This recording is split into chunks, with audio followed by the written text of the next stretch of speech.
The signal. Film की starting होती है और हम कुछ MIT के स्टूडेंट्स को देखते हैं, जिनमें जोना, निक और हेली होते हैं। निक और हेली रिलेशनशिप में हैं।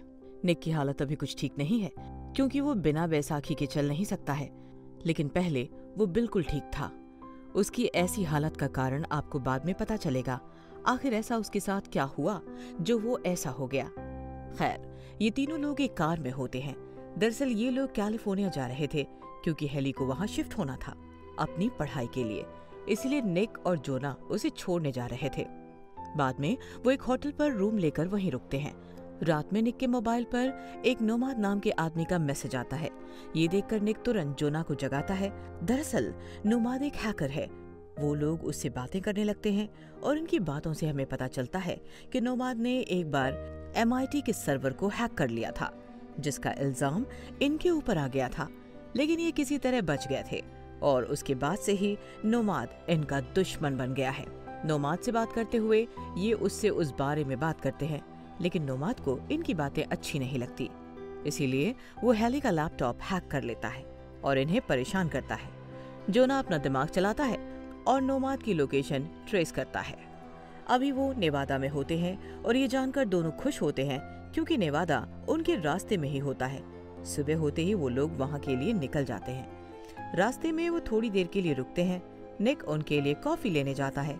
उसके जाने के बाद हेली जोना से पूछती है कि क्या निक उसके कैलिफोर्निया जाने से दुखी है, जिस पर वो कहता है कि ऐसा कुछ नहीं है। हेली के मन में ये बात चुप जाती है, क्योंकि निक उसका बॉयफ्रेंड है और उसे उसकी परवाह ही नहीं है। थोड़ी देर बाद निक शॉप से बाहर आता है, लेकिन वो वहाँ पर गिर जाता है। जोना और हेली उसे उठाने जाते हैं। इसके बाद कॉफी लेने के लिए हेली उसके पीछे जाती है, या वो उसकी मदद करना चाहती थी, लेकिन निक के रूडली बिहेवियर की वजह से वो वहाँ से निकल जाती है। बाहर आकर निक जोना को कॉफी देता है और उससे हेली के बारे में पूछता है। हम हेली को देखते हैं, जो कि अकेली बैठी हुई होती है। निक जाकर उसे बात करने की कोशिश करता है। हेली को ऐसा लगता है कि निक उसके जाने से खुश है, लेकिन निक इस बात से इनकार करता है। दरअसल उसकी ऐसी हालत की वजह से हेली को कोई परेशानी ना आए, इसीलिए वो उसकी कैलिफोर्निया जाने से दुखी नहीं था। यदि वो यहाँ रहती तो उसे बहुत परेशानियों का सामना करना पड़ता, और वो परेशानी निक ही बनता, क्योंकि थोड़े दिन के बाद वो व्हील चेयर पर आने वाला था। उसकी हालत और बिगड़ती जा रही थी। उसने कई जांच करवाई, लेकिन उसकी इस बीमारी का पता न लग सका। खैर, यहाँ हेली उसकी बातें सुनकर दुखी हो जाती है और उससे नाराज भी हो जाती है। खैर, वो सभी नेवेदा के लिए निकल जाते हैं और फाइनली वो रात में नोमाद की लोकेशन तक पहुंचते हैं। यहाँ वो अंदर जाने वाले थे, पर वहाँ ऑलरेडी अंधेरा होता है, इसीलिए हेली उन्हें जाने से मना करती है, लेकिन वो दोनों ही नहीं मानते और अंदर जाकर नोमाद को ढूंढने लगते हैं। अंदर की जगह पूरी तरह खाली थी, उन्हें वहाँ कुछ भी नहीं मिलता है। इसके बाद वो दोनों वहाँ के बेसमेंट में जाते हैं। बेसमेंट में आकर उन्हें हेली की आवाज़ आती है, जो कि मदद के लिए चिल्ला रही थी। वो दोनों जल्दी से कार के पास जाते हैं, पर वहाँ उन्हें कोई नहीं मिलता है। साथ ही हेली भी गायब हो जाती है। थोड़ी देर बाद वहाँ कुछ हलचल होती है, जिसके बाद वो दोनों बेहोश हो जाते हैं। निक की आंखें खुलने पर वो अपने आप को एक हॉस्पिटल जैसी जगह पर पाता है। इसके बाद उसके सामने एक आदमी आता है। वो उससे उसकी हेल्थ के बारे में सवाल पूछता है। यहाँ निक ठीक से अपनी बॉडी को हिला भी नहीं पा रहा होता है। यहाँ वो उससे पूछता है कि वो आखिर कहाँ पर है, पर वो सामने बैठा आदमी उसे बताता है कि उसका नाम डॉक्टर वेलिस दमोन है और इस समय वो एक बायोलॉजिकल फैसिलिटी होती है, जो कि एलियंस से कनेक्टेड है। ये सुनकर निक हैरान हो जाता है। दरअसल जो सिग्नल नोमाद ने भेजे थे वो कोई आम सिग्नल नहीं थे। फिलहाल यहाँ निक को टेस्टिंग के लिए लाया गया है और सामने बैठा दामोन इस ऑर्गेनाइजेशन को लीड कर रहा है। निक से वो कई सवाल पूछता है। इसके बाद वो निक को एक रूम में बंद कर देते हैं। निक को कुछ भी समझ नहीं आ रहा था कि आखिर उसके साथ क्या हो रहा है। नेक्स्ट डे उसे फर्ज टेस्टिंग के लिए ले जाया जा रहा होता है। तब निक एक कमरे में हेली को देख लेता है। उसे हेली के पास जाना था, लेकिन उसे वहाँ कोई भी नहीं ले जाता है। निक को फर्ज नोमाद के सामने लाया जाता है। यहाँ निक उससे हेली के बारे में पूछता है। तब दमोन उससे कहता है कि वो उससे प्रॉमिस करता है कि उसके दोस्त उसके पास सही सलामत है। यहाँ निक उससे हेली के बारे में पूछता है, जिस पर वो उसे बताता है कि अभी हेली कोमा में है। जैसे ही वो ठीक होगी सबसे पहले वो उसे ही बताएगा। अब ये दामोन उससे कुछ अजीब सवाल पूछता है, जैसे क्या उसके पास 10 उंगलियां हैं और क्या वो अर्थ से है, वगैरह वगैरह। यहाँ दामोन उसे बताता है कि उनका एक एलियन के साथ एनकाउंटर हुआ था। साथ ही दामोन उसे उस रात वाली वीडियो दिखाता है जो कि निक के कमरे की होती है, और फुटेज देखकर उसकी हालत खराब हो जाती है क्योंकि उस फुटेज में एक एलियन साफ दिखाई दे रहा था। खैर, इसके बाद निक को वापस उसके रूम में छोड़ दिया जाता है। रूम के अंदर वो उसी वीडियो के बारे में सोच रहा था, तभी उसे जोना की आवाज आती है। वो आवाज हवा पास करने वाली जाली में से आ रही थी। निक उससे उसके हालचाल पूछता है। जोना उसे बताती है कि उसके साथ भी ये अजीब सी चीज हो रही थी। यहाँ वो जोना से कहता है कि उसने आज हेली को देखा था, लेकिन वो कोमा की हालत में थी। खैर, उससे बात करने के बाद एक बार फिर निक को टेस्ट के लिए बुलाया जाता है। इस बार दामोन उसके दिमाग का टेस्ट ले रहा होता है। निक उसे साबित कर देता है कि उसका दिमाग कितना तेज है, लेकिन आगे के टेस्ट देने से वो मना कर देता है क्योंकि उसे एक बार हेली से मिलना था, और जब तक वो हेली से नहीं मिलेगा तब तक वो कुछ भी नहीं करेगा। अब उसकी बातें सुनकर दामोन उसे हेली के पास ले जाता है। यहाँ हेली अभी भी कोमा में होती है। दामोन उसे कहता है कि जब हेली को होश आएगा तब वो उसे सबसे पहले बताएगा। यहाँ जैसे जैसे निक को ले जाया जाता है वैसे वैसे वो उस जगह का मैप अपने दिमाग में बना लेता है, और ऐसा वो इसलिए करता है ताकि वो इस जगह को जान सके और उसके बाद वो यहाँ से भाग सके। इस सब की प्लानिंग वो जोना को भी बताता है। जोना उससे बात करते करते अचानक बात करना बंद कर देता है। अब जाली से उसकी आवाज नहीं आ रही थी। इस बात से वो बहुत चिंतित होता है।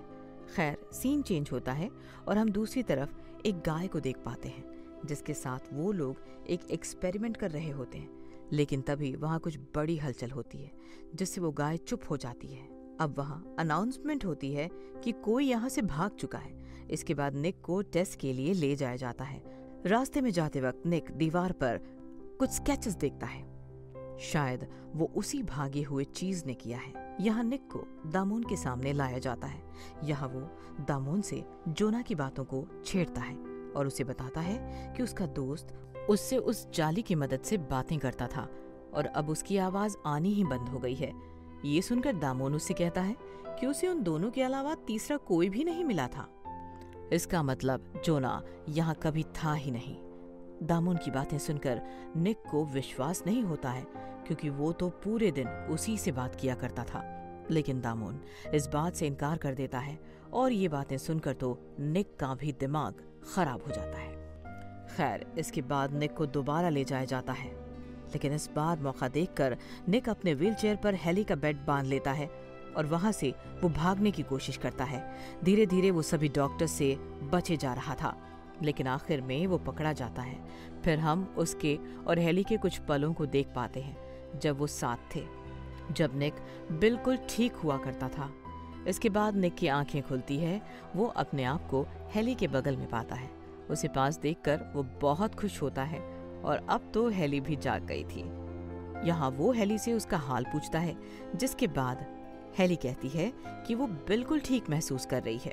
थोड़ी देर बाद हेली दोबारा बेहोश हो जाती है। यहाँ दो डॉक्टर्स उन दोनों को अलग करने लगते हैं। तब निक उनसे हाथापाई करने लगता है, जिसकी वजह से वो नीचे गिर जाता है और वो डॉक्टर उसे ऐसे ही छोड़कर चले जाते हैं।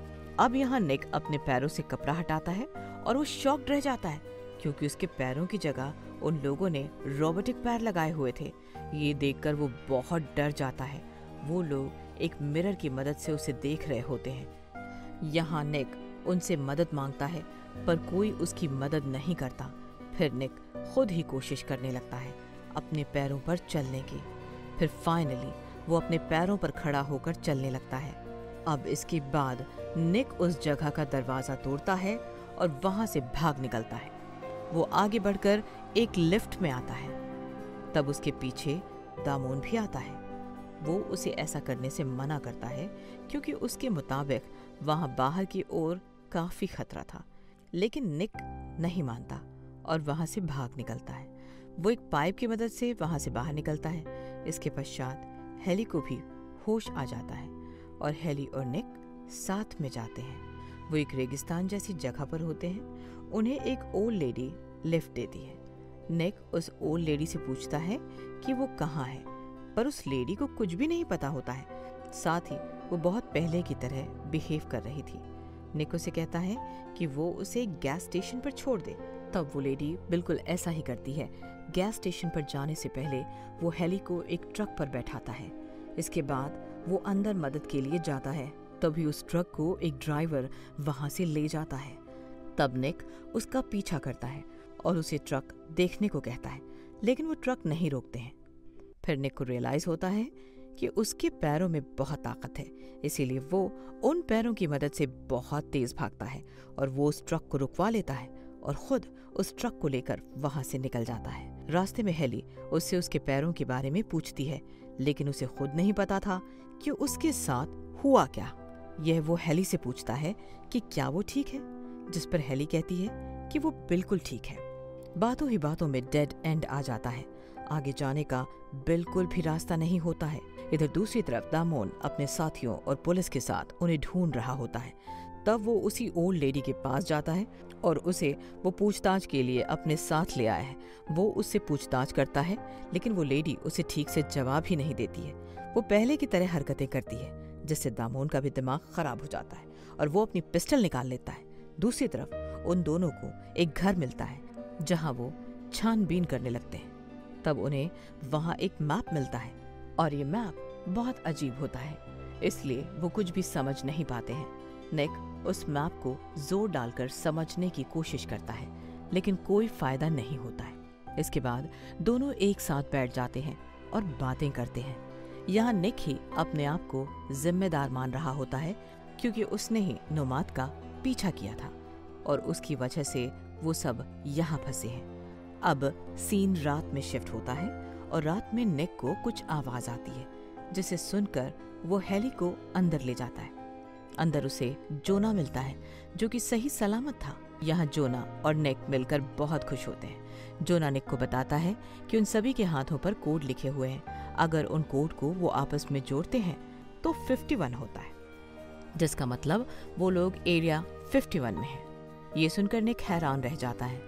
यहाँ जोना उसे उसका हाथ भी दिखाता है, जो कि रोबोटिक होता है। इसका मतलब उन्होंने उसके साथ भी एक्सपेरिमेंट किया था।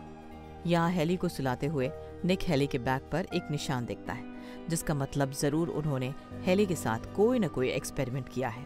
दूसरी तरफ हम दामोन को देखते हैं, जो कि उनकी तलाश करता हुआ उसी ट्रक ड्राइवर के घर पहुंचता है, लेकिन ट्रक ड्राइवर को कुछ भी पता नहीं था। साथ ही वो पागलों जैसी हरकतें कर रहा था, इसलिए दामोन उसे शूट कर देता है। दूसरे दिन निक और बाकी वहां ट्रक की मदद से निकल जाते हैं। रास्ते में मिलिट्री होती है, इसलिए उन्हें रुकना पड़ता है, लेकिन यह सिचुएशन ठीक नहीं होती है। इसलिए जोना ट्रक से उतरकर उन दोनों के लिए रास्ता बनाने लगता है। इस बीच वहां फायरिंग होने लगती है। जोना जल्दी से एक केबिन में आ जाता है। तभी सोल्जर्स वहां एक ब्लास्ट करते हैं। अब जोना को भी पता चल चुका था कि वो अब नहीं बचेगा, इसीलिए वो निक और हेली को वहां से भागने के लिए कहता है, लेकिन निक उसे छोड़कर नहीं जाना चाहता था, पर उसके जोर देने पर उसे वहां से जाना पड़ता है, क्योंकि और कोई रास्ता भी नहीं था। जोना अपने रोबोटिक हाथों की मदद से उनके ट्रक को वहां से बाहर निकालता है, जिसके बाद वो दोनों वहां से निकल जाते हैं। आर्मी वाले उनके पीछे ना पड़े, इसीलिए एक आखिरी बार जोना अपने हाथों की मदद से इन सबको धूल चटा देता है। जोना की मौत से दोनों बहुत दुखी होते हैं, क्योंकि जोना उनका बेस्ट फ्रेंड था।